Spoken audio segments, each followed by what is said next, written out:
Me tahame seda lavastust teha, sest kas sa oled kunagi porilombist vett joonud? Kas sa oled kinda küljest lumetükikesi söönud? Kas sa tõesti arvad, et sellel, mis meie vahel on, võib olla midagi pistmist juhusega? Tegelikult mitte. See on ürgne. Eks? Me tahame teha seda lavastust sellepärast, et toimuks muutus minu peas. Sinu peas. Veel emaka peaks!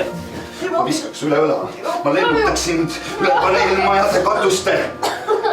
Siia ei pääse sisse, siin on nohutu. Sa suudlesid kõigi nähes mu niudeid. Sa olid üle piiride ja see meeldis mulle. Kas sa oled kunagi porilombist vett joonud?